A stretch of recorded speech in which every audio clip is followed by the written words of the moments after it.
You guys have to realize that the bigger the space, the harder it is to get the tenant.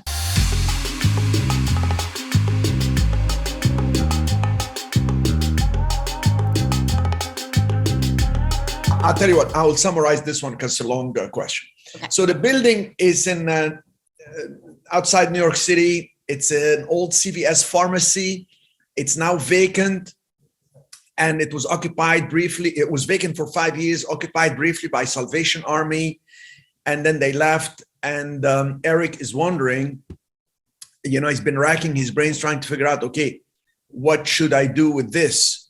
I'm fearful to try to tie up the property only to rely on just one possible prospective tenant because it's a big space.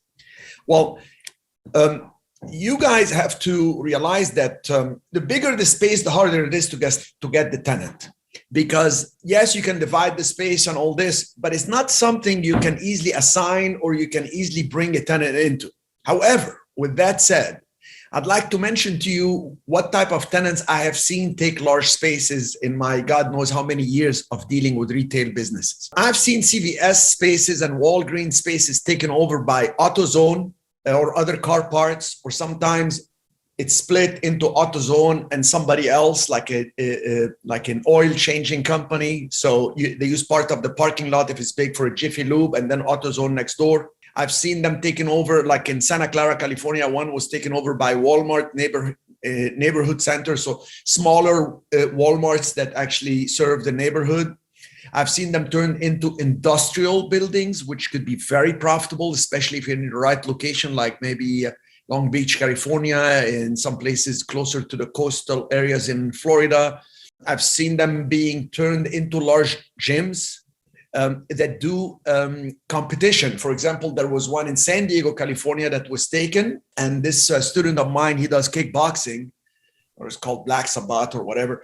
And what he did is he did it as a gym, and there was so much space, he would put a ring, like a boxing ring, but it's for kickboxing, and they would do events. So he would charge people and he would film it, would go on YouTube.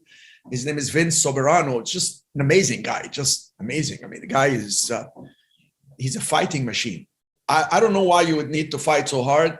If you're so worried, just buy a gun and just do some exercising. But anyway, it worked for him, and he took that CVS space and did it. I've seen it also. This was in Los Angeles, seen a CVS taken over by a motorcycle dealership, and just perfect space for them, good parking space, etc. I've now recently we've seen them being used as emergency clinics. What are these called, Ashley? We were talking about that. Urgent cares. Urgent cares. But then I don't know if they'll take the whole space, but nevertheless, they could do it. It could be a place like Vaughn's and Ralph's. It could be, I seen one successful in the Northeast. I think it was Virginia. It was turned into a hardware store. It was Ace hardware store that took it. So the opportunities are endless. But again, the critical mass of size for retail space that's empty to bring tenants is 1,500 to 2,500 square feet. In other words, every effort of sales or presentation is like a big funnel. How many can you get into the funnel so you can get somebody to come through for you to what you want? And the good size is about 2,000 square feet on average, because you get a lot of quick service restaurants that want to expand.